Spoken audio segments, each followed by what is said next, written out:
Angibelele ngaza kwethu phinde futhi nginamukele kuyo channel ehamba phambili ngaphansi kwezindaba Imfezeko Media. Mina-ke lami igama ukuthi angazi ngoyena uMfezeko lona uthuthukwa wakho malubathe ilasbon amagumede. Ngizobinde ngicela ukuthi mhlawumbe mangabe usengimusha kuleli khasi lethu wenze sure ukuthi uyasubscribe, comment, uyalike, uyashare ivideo bese futhi uyangilandela ey'nkundla zokuxhumana.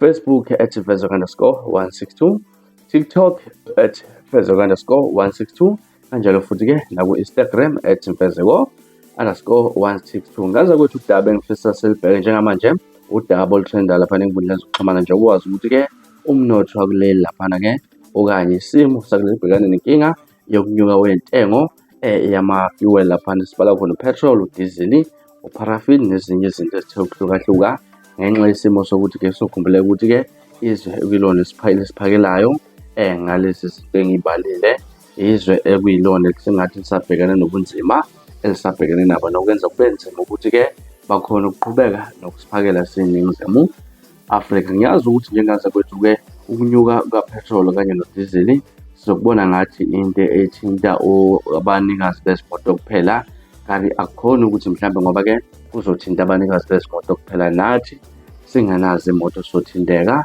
laphana mangabe sibheka ezokuthutha ukuthi-ke uzokhumbula ukuthi mangabe kunyuka laphana upetroli kanjalo nama-price ayanyuke ama-price okugibela mhlawumbe kusuke endaweni ethile kuye endaweni ethile ngenxa yokuthi-ke nabo babhekene nesimo sokuthi kunyuke upetrol. Kanza kwethu-ke kanjalo futhi-ke nasendimeni laphana-ke yobumnandi uzokhumbula ukuthi-ke namaciko nawo athinteka kangangokuthi-ke nama-price khona namanye asamemezelile ukuthi-ke amanani aqashwa ngawo anyukile. Njengamanje ngifuna sikhulume ngensizwa uMafika Izolo, insizwa isiqophamlando ekade ihlukanisa unyaka ngengoma emnandi ethi uyoncenga unyoko laphana emsakazweni omkhulu Ukhozi FM unyaka 2025 to 2026. Ibhalile nayo insizwa ku-Facebook ithi-ke laphana insizwa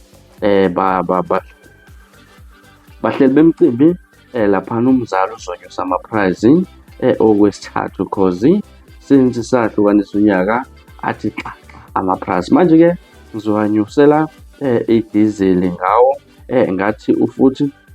ngathi nawo ufuna ukunyuka 7 seni ngokubambisana. Ngenza ukuthi ubhale kanjalo-ke laphana insizwa uMafika Izolo laphana nje nxusa abahleli bemcimbi ukuthi-ke kuzomele bathi ukusebenzisana ngoba isimo sinje kanjalo nama-price okuqasha akhe azonyuka. Ngiyazi ukuthi akena kuphela mhlawumbe le nsizwa ezoba nalo mqondo ukuthi ngoba mhlawumbe lelisu okanye lo mbono uyena osheshe oveza kuqala-ke laphana uMafika Izolo, kodwa abaningi abaculi abazothi ukuthinteka ngathi ama-price abaqashwa ngawo laphana azothi ukunyuka kakhulu. Unganza ukuthi mhlawumbe wena kuthini kuwe unyuka ama-price kapetrol kadizili ngalo hlobo olinjena?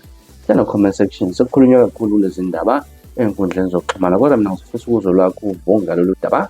Sena comment section yenu luthini olwakho uvo ngalolu daba. Ngilasibona ngenza ukuthi ngiphuma njena kodwa ngithembisa ukuthi ngiyabuya futhi nezinye izindaba ezilandelakho kwividiyo elandelayo. Kwakho ukusubscribe niziphathe kahle nibe nosuku olumnandi. Mina ngilasibona sengiphuma njena nibe nosuku olumnandi.